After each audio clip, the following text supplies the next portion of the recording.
건축은 어떻게 보면 살아있는 생물과 같은 존재라고 저는 생각이 되거든요. 그래서 살아있는 생물이 되기 위해서 동물이 아닌 어떤 사람으로서 인간미가 없다면 그거는 가장 중요한 걸 놓친 거라고 생각이 됩니다.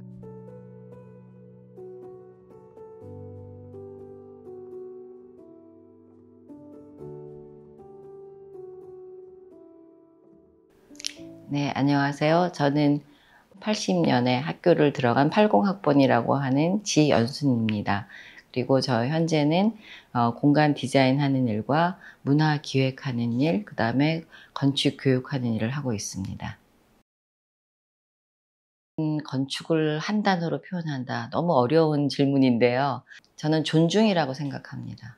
건축물이라는 게 허공에 지어지는 게 아니라 어떤 주어지는 공간이 있는 거잖아요. 그런 여건들이 있고, 그래서 그 여건이 자연에 제일 먼저 순응하는 그런 건축물이 되어야 되고, 그런 자연의 질서에 우리가 순응해야 된다 그랬을 때는 그런 것들을 좀 잘 존중해서 출발하는 것이 가장 중요하고, 또 같이 일하는 사람들이 가장 중요하잖아요. 그래서 일하는 분야가 상당히 많잖아요. 그래서 만나는 사람들과의 그런 업무를 처리하는 데 있어서 서로의 존중이 상당히 필요하다고 생각해요. 그래서 한마디로 대답한다면 건축은 존중이다 라고 말씀드릴 수 있겠습니다.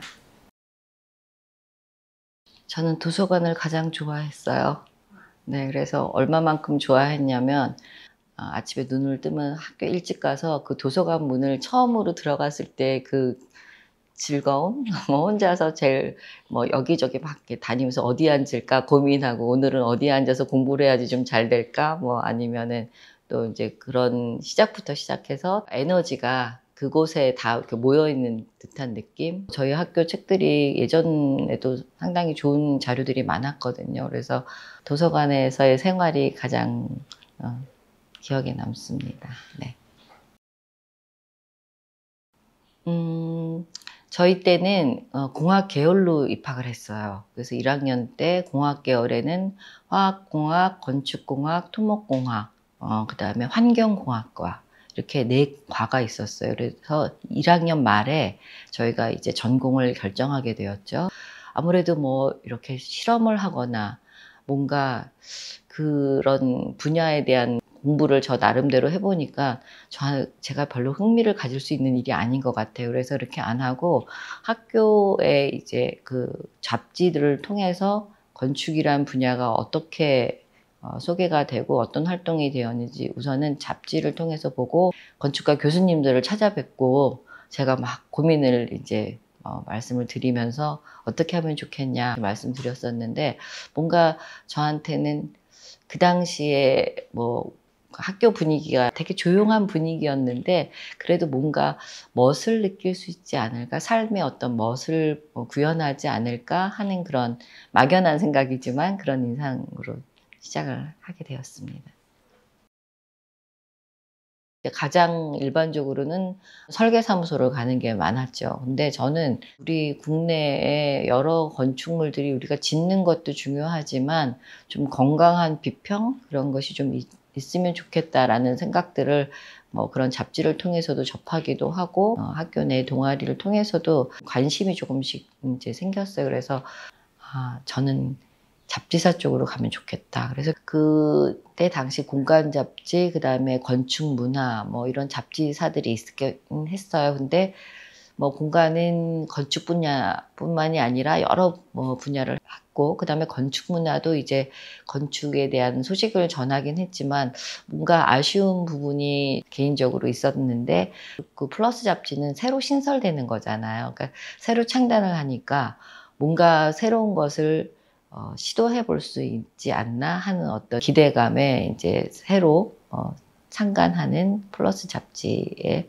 입사를 하게 되었습니다. 이제 육아라는 어떤 큰 이제 업무가 있어서 중간에 잠깐 쉬면서 무엇을 할까 또 고민하던 중에 행복이 가득한 집이라는 잡지를 아실 거예요. 그 행복이 가득한 집에서 촉탁 기자를 뽑는다는 그런 내용이 있어서 제가 행복이 가득한 집의 객원 기자로 한 1년 정도 활동을 하게 됩니다. 그래서 1년 정도 활동을 하면서 정말 의식주에 대한 좀 뭔가 직접적인 그런 뭐 기획을 하고 잡지사의 에디터로서 또 이제 활동을 하고 나서 그 월간 디자인이라는 그 같은 회사 안에서 그런 것들을 발행을 하고 있었기 때문에 저는 오히려 디자인이라는 그런 잡지가 건축뿐만이 아니라 뭐 다른 우리 타 디자인, 시각 디자인, 제품 디자인, 다양한 장르의 그런 영역을 제가 좀 경험해 볼 수 있다 생각이 돼서 월간 디자인지에 입사를 해서 거기 에디터로서 일을 하게 되었습니다. 제가 어렸을 때부터 남의 집을 놀러 다니는 걸 좋아했습니다. 그래서 친구들 집에 대한 기억이 평면도가 저는 다 기억이 나는 거예요. 그래서 어렸을 때부터 이제 골목길 돌아다니면서 이렇게 친구들이랑 노는 것보다 혼자서 막 골목길 돌아다니면서 이 집 저 집 막 이렇게 이제 골목길에서 집을 관찰하게 되고 또 친구 집에 들어갔을 때 어떤 그런 모습들을 관찰한 그런 기억과 기록들을 이제 좀 한번 정리해 보고자 했던 것이 새빵살이 내 집 마련이라는 공동주택에 관한 전체의 히스토리를 도시적인 관점에서 보는 뭐 전시기획을 하신다 그래서 저는 개별 공간, 아주 사적인 공간에 대한 아카이브 작업을 제가 하기로 이제 해서 제가 그 프로젝트에 참여하게 되었습니다. 모든 게 다 소중한 그런 작업들이지만 하나를 꼽으다 그러면은 이제 나이층 전시를 하게 된 이 청파동 주택이 되겠습니다. 나이층 전시는 이 건축주분들께서 이 공간을 어떻게 쓰실지 고민하는 기간이 한 1년 넘게 있었어요. 그래서 이 집이 그냥 리노베이션 이렇게 뭐 단순한 것보다는 뭔가 이 집의 역사, 그다음에 이 집의 건축적인 의의, 그다음에 또 생활사적인 의의, 그다음에 문화적인 의의 이런 여러 가지 카테고리에서 종합적인 그런 과정들, 그다음에 저희들이 비포와 애프터의 어떤 단순한 사진으로만 보여지는 것이 아니라 이 집이 지어지는 과정도 상당히 중요했고 저희들 전체가 다 그런 과정에 대한 어떤 합의 그런 것들이 좀 보여주면 좋겠다 하는 생각에서 이 집을 이제 나이층이라는 전시를 소개하게 되었죠. 네. 가장 중요한 거는 결국은 그 역사성인 거죠. 역사성. 그 다음에 어떤 그런 정체성. 네, 역사와 정체성은 뭐 연관이 많이 되는 거잖아요. 그래서 그 역사성과 정체성을 같이 보여줄 수 있는 것이 제가 지금까지 소개해드린 그 프로젝트에 대한 주제라고 말씀드릴 수가 있겠습니다. 우리가 전통 건축에 대해서 관심을 가져야 되는 거는 우리 스스로 우리의 정체성이라고 생각이 됩니다. 현대 건축물을 배우다 보니 오히려 외국 건축가의 뭐 근대 건축가의 거장이 누구고 현대 건축가의 뭐 거장이 누구고 뭐 이렇게 외부적인 어떤 좋은 영향력에 대해서 우리가 많이 배우고 있지만 가장 먼저 내 집안에 이 숟가락이 어디서부터 왔고 이 밥 공기가 어디서부터 왔고 우리의 생활 방식이 좌식이니 뭐 입식이니 이런 패턴들이 어떤 시점에서 뭐 변화가 있었는지 알려면 전통 건축을 여러분들이 꼭 봐야 됩니다. 아무리 사람이 뭐 위대한 일을 많이 한다고 하지만 자연보다 위대하지는 않은 거 알잖아요. 그래서 자연에 우리는 순응하는 존재로 사람이 존재하고 건축물이 존재하지 건축물이 자연을 거스린다라는 것은 아주 옳지 않은 태도이기도 하고 그러기 때문에 전통 건축물에서 무엇을 과연 받는가라고 말을 한다면 저는 겸손이라고 생각합니다.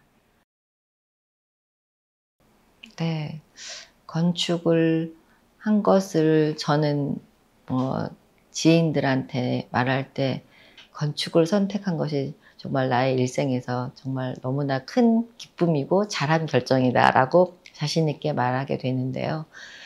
그렇게 되는 거는 그 건축이라는 것이 꼭 우리가 아름답고 잘된 것만 보는 것이 아니라 그 건축 이면에 우리의 삶을 볼 수밖에 없잖아요. 그러니까 건축이라는 일이 아니면 이런 다른 공간 또 타자의 삶에 대해서 깊이 관여할 수 있는 일이 없을 거예요. 예를 들어서 뭐 아파트 이제 인테리어를 작업을 하게 되면 구성원의 생활 패턴과 취미와 뭐 여러 가지 또 생각과 이런 것들을 다 들어야 되거든요. 그래서 이 부분은 손님들이 왔을 때 나는 이 부분을 안 보여주고 싶어 하는 곳까지도 봐야 되는 게 건축가라고 생각이 돼요. 건축을 하지 않았다면 어떤 분야에 대해서 사람이 아닌 어떠한 뭐 물질을 대하는 일을 하거나 이런 일을 했다면 제 삶이 되게 제 개인적인 판단으로는 재미없었을 것 같은데, 그런 건축을 함으로 인해서 타자의 삶에서 끝나는 게 아니라 이 사회에 대해서 나는 건축가로서 어떠한 좋은 영향력을 끼칠 수 있는가, 건축은 저에게 그러한 의미입니다.